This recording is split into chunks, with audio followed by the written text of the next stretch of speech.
Solve my riddle. What two cards am I going to add to the stack of 58 mountains to make a deck that can win on turn 2?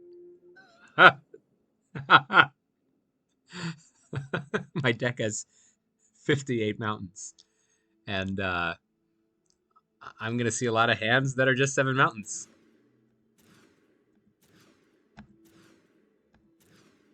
Yep. I love this game so much. Always mulligan the 7. Mulligan to the combo, mulligan to the combo, mulligan to the combo, mulligan to the combo. Keep 2. Hey, Thassa's Oracle, hide on the bottom and I'll come and get you.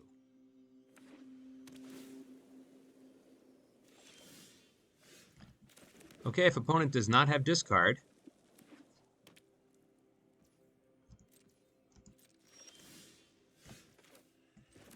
turn 2.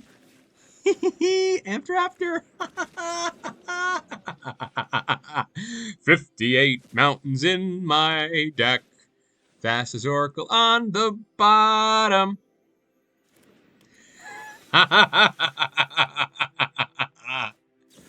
That's fine.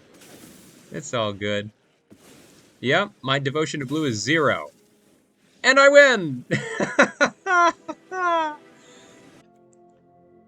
Wasn't that great?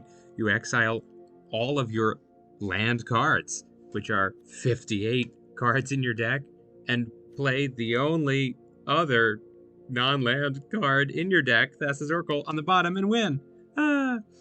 Let's watch one more game and then look at some really interesting math about how to calculate the percentage chance of victory, even with only 2 non-land cards in your library. Mulligan. Nope, not on keep 5. Mulligan. Not on keep 4. Mulligan. Yes on keep 3. More likely that I will draw the Amped Raptor than that I will mulligan through the combo. Thought sees me. Do it. Do it. Do it. Do it. Oh. Oh, that's pretty cool.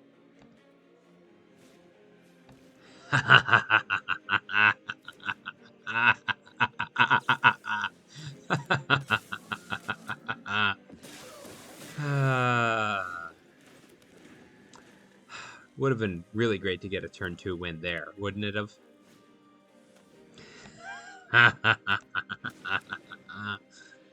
Yep.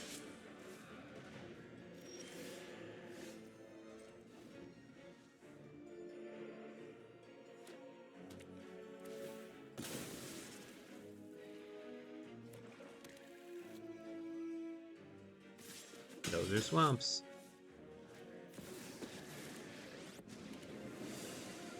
Enough with the mysteries. Sure. I'll discard a card.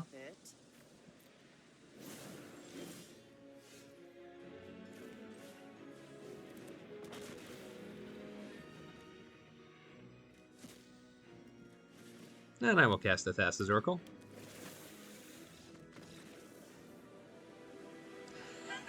This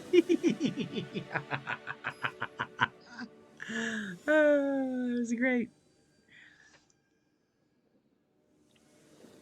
This is as simple, straightforward a deck as can be imagined. 58 mountains and 2 other cards, but already the math on this is surprising. These are my calculations for 58 mountains on the play. If you have an Oracle in your opening hand of 7 cards, you can't scry that Oracle to the bottom. You know you're going to lose. So, to get the turn 2 win, you need a hand with no Oracle. And, of course, you would like to see a Raptor, an Amped Raptor in your opening hand, because that's a card you need to win, right? So 10.5% of the time, you're going to be looking at an opening hand of 7 cards that has a Raptor and 6 mountains. And there are 3 winning positions for Oracle. You don't know what position Thassa's Oracle is in, looking at your opening hand, but if it's in the bottom position, the second from the bottom position, or the third from the bottom position, any of those win. And so if you get this hand of Raptor and 6 mountains, which you will 10% of the time, 5.66% of the hands that you keep that have Raptor and 6 mountains, over 5% of the time, you're going to win. And that's pretty cool, right? So if I'm looking at my hand of Raptor 6 mountains, and I know that I'm going to win 5% of the time, wow, that seems pretty good. Is it correct to keep that hand? And interestingly, the answer is no. It is always better to mulligan away a hand that you only get 10% of the time in order to try and find the hand that has both Raptor and Oracle and 5 mountains, which wins 1.2% of the time, but it wins 1.2% of the time on mulligan to 6. On mulligan to 5, it wins 1.2% of the time. On mulligan to 4, it wins 1.2% of the time. On mulligan to 3, it wins 1.2% of the time. And on mulligan to 2, it wins 1.2% of the time, because once you scry that Oracle to the bottom and you keep that Raptor mountain, you're going to draw the second mountain. It's the only possibility, right? And so the cumulative wins from the chances on mulligan to 6, mulligan to 5, mulligan to 4, mulligan to 3, mulligan to 2 are greater than that opening hand of Amped Raptor 6 mountains that wins 5.66% of the time. It's never correct to keep your initial 7. Doesn't matter what combination of cards you have, it's always better to mulligan it away. And that's not intuitive to me. So we're looking at the stack that has 58 mountains. And already, the choices about what hands to keep, these choices are interesting. They're not intuitive. They only emerge to my brain after sitting down and doing the math. And so this is what I love about Magic the Gathering. The mathematics of it, it's not straightforward to me. I'm always finding surprises when I sit down and I do the math. And then as you go through your mulligans, when you put one card on the bottom, if you don't have Oracle to put on the bottom, if you're putting a mountain on the bottom, then you're reducing the number of chances of finding Oracle in a winning position off of a turn 2 Amped Raptor, because you have a mountain on the bottom, right? And so if you play Amped Raptor on a keep 6 where you had to scry a mountain down to the bottom, Oracle can now only logically be in the second to last position or the third to last position. It can't be on the bottom. You put a mountain on the bottom on that mulligan to 6. And so there's a 2 in 53 chance of there being an Oracle in a winning position, right? So if you don't have Oracle in your hand of what you're going to keep 6 of, right? If you just see Raptor, 6 mountains, and you were to keep that, right? There's only 2 winning positions. And so, of course, it's never correct to keep that. It's better to mulligan that away, because you're more likely to get the 1.2% chance of seeing Raptor and Oracle in between your keep 5, your keep 4, your keep 3, and your keep 2 hand. So it's always correct to mulligan away this 3.77% chance of the 2 in 53. And that would be true on the mulligan to 5, where if you put 2 mountains on the bottom, now you're down to a 1.88% chance. So, and then when you mulligan to 4 and you have to put 3 cards on the bottom, well, with 3 mountains on the bottom, there's no longer even a possibility of winning. Oracle can never be in the bottom 3 spaces. Interestingly, it's interesting to me anyway, when you mulligan down to 3 and you have no Amped Raptor in your opening hand, you can put an Oracle on the bottom, but you have no Amped Raptor. You'd have to hope to draw it off the top, and a 1 in 53 chance is only a 1.88%. Oh, well, now 1.88 is greater than 1.2.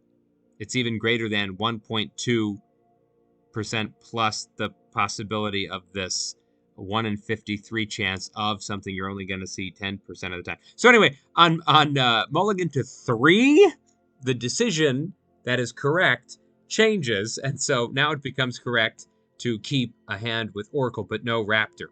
And you saw that in an earlier part of this video. Isn't that cool? Maybe nobody thinks it's cool but me. I think it is cool. Anyway, this is the math of just the very most simple construction of a deck with 58 basic lands and 2 non-lands. But just as a sort of thought experiment, let's try and add one factor. Let's add one non-basic land, or 4 copies of one non-basic land. Let's add Crystal Grotto. Okay, 1, 2, 3, 4. Now this land says, when this land enters Scry 1, that's the only part that's important here. When this land enters Scry 1, what is that going to do? Now, let's think for a second. We see a hand of 7 cards. I have 2 non-lands in the deck, so I'm always going to see 5 lands. So I'm always going to see a mountain in my hand, and then maybe some number of Crystal Grottos. So this doesn't actually change anything about the possibilities that I have to get red mana. I'm always going to have access to red mana. Always going to have access to red mana, because I'm always going to see at least one mountain in my hand, because there are only 6 non-mountains in my deck, and I'm drawing 7 cards, right? So I'm always going to have red. So let's just add these 4 cards and think about some of the math, okay? So back to my math. Woo! So this was the number of possibilities of 58 mountains on the play. If I now have 58 lands, but 4 scry lands, I just want to look at one thing. I just want to look at what happens on a hand that has Raptor, but no Oracle in my opening 7. Okay, that's it. Just considering what happens when I have Amped Raptor, but I don't have Thassa's Oracle in my opening hand, okay? I'm not going to go through all of the math, but the interesting part is this. If you, let's say, have Amped Raptor, no Oracle, some number of mountains, and some number of scry lands, those Crystal Grottos, okay? When you play your scry land on turn 2, think about your deck. Think about your library, your pile of cards, okay? What I, in my 58 mountains version of this deck, had been hoping for is that Thassa's Oracle would be either on the bottom, or second from the bottom, or third from the bottom of my pile of 53 cards that aren't in my opening hand, right? That would be the possibility I might win. But now, with a scry land, there are 4 positions that Thassa's Oracle can be in. It can either be in the bottom, second from the bottom, third from the bottom, or after I draw my card on turn 2 and I play my scry land, I can find Thassa's Oracle then on the top and scry it to the bottom. Right? And therefore, Thassa's Oracle in my initial 53 card library can be bottom, second from the bottom, third from the bottom, or second from the top. And I'll scry it to the bottom on turn 2.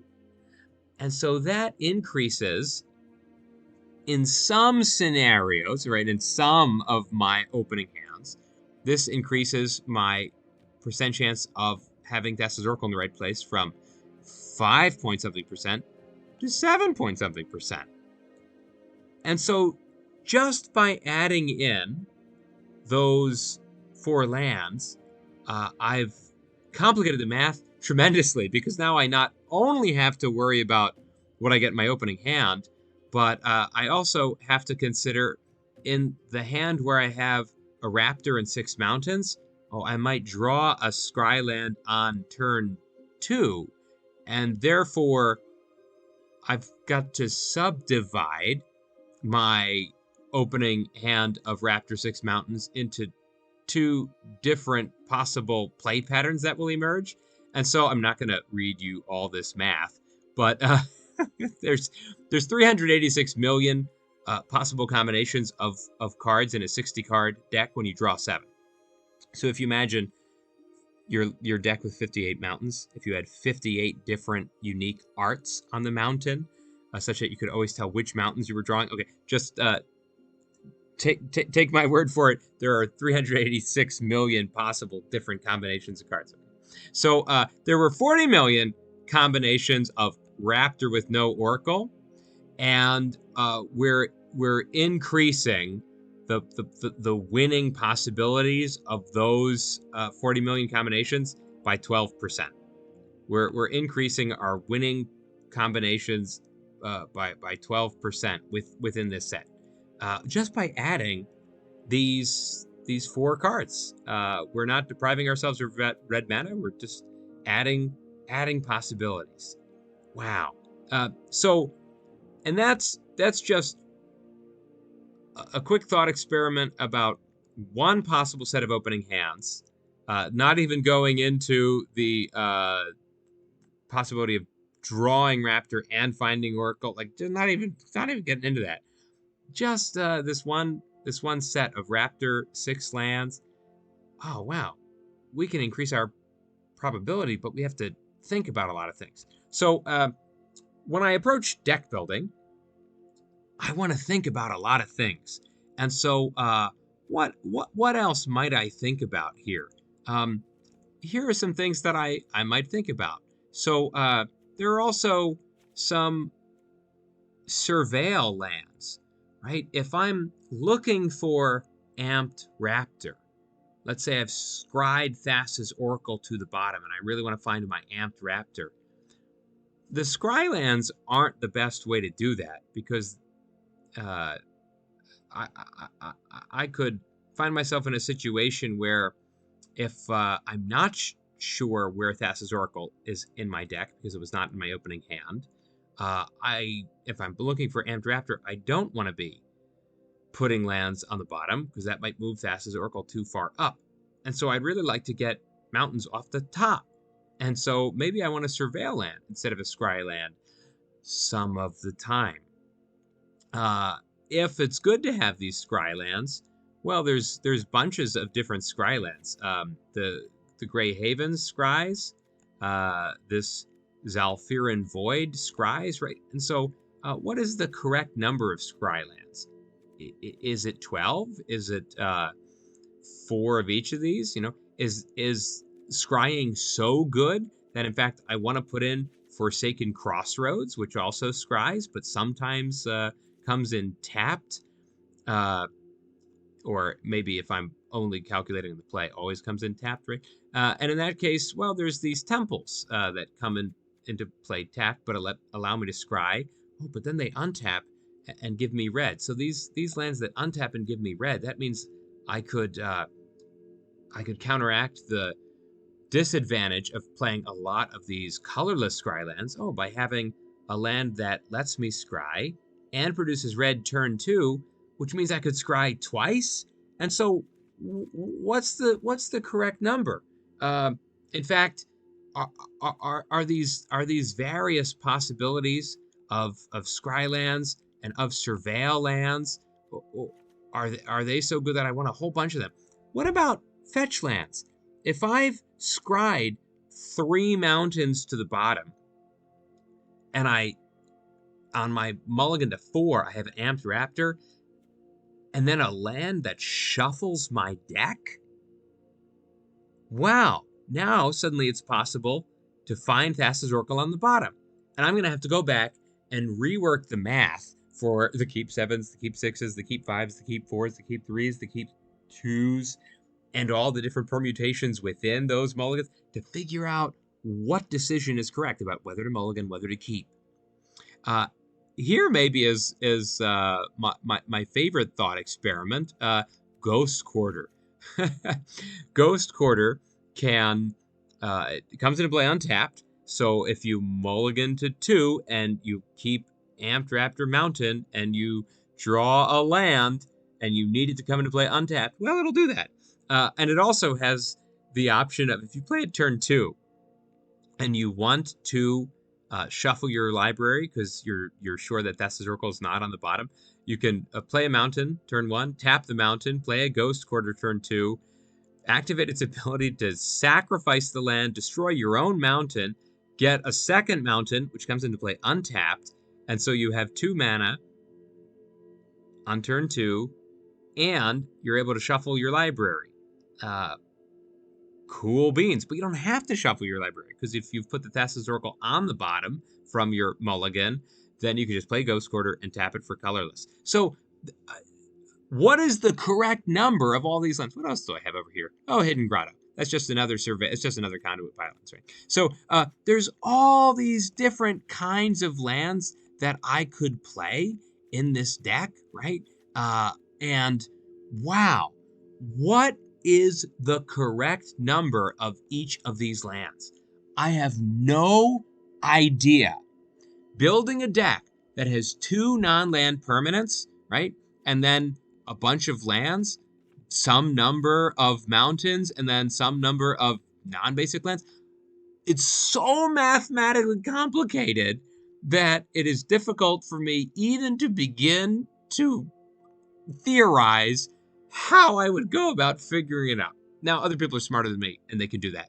But wow, I just love Magic the Gathering. I love deck building. And so when you see on this channel these ridiculous things that I do about getting, this combination of XYZ cards that it's, 1 in 1,000 chance of drawing it or whatever, and it takes 90 seconds and, it's a funny video. The reason that's fun, because I always get comments on YouTube like, this isn't fun, this is stupid, this is ruining Magic. You might be right. But the reason I have fun ruining Magic for other people in this way is that building the deck and doing the math is so complicated for me.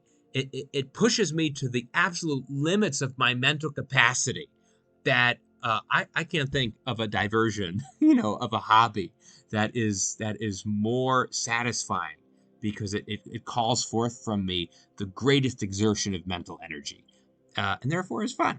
So anyway, there's my thoughts on deck building. I hope you enjoy this little thought experiment. This is silly. This is fun. But this has real implications. In other formats where there are similar ways to exile a bunch of cards and care about what's on the bottom of your library, in Vintage, I don't think Demonic Consultation has been thought through enough in terms of optimizing deck lists by thinking about what combinations of cards that you could see in your opening hand with the London Mulligan that scries to the bottom have optimized for this possibility of knowing what's on the bottom of your library and then searching through it with Demonic Consultation. Like, these are tiny, tiny, tiny optimizations, but these simple thought experiments could have real implications for deck building in actual competitive situations. So anyway, 58 mountains or 58 lands. This is delightful. This is delightful. Enjoy playing Magic, everybody. Enjoy it. Oh, too bad. Always got a mulligan. The 7. I think against known black cards. Whoops, I'm gonna try and top deck the Raptor. Right, Thought sees me. Oh. Okay, Thought sees me. You know you want to. Oh. Spells with the chosen name cost 3 more to cast. I wonder if that was correct. I mean, it certainly got me. I wonder, this says cast. You may cast a card by making amount of energy with mana cost. So I guess that wouldn't disrupt the Oracle. So that makes sense. What opponent did. What is this? Do I have to worry about that? Exile permanents, beginning next end step. Return that card to the battlefield. Okay. Well, this flute definitely disrupted me, I'll tell you what. No grief. No grief.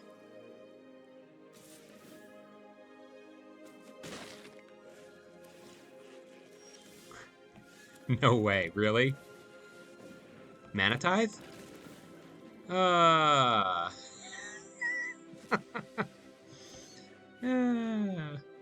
Tithe? Nope. Amazing. Unbeatable deck. 2-0. Woohoo! 58 mountains.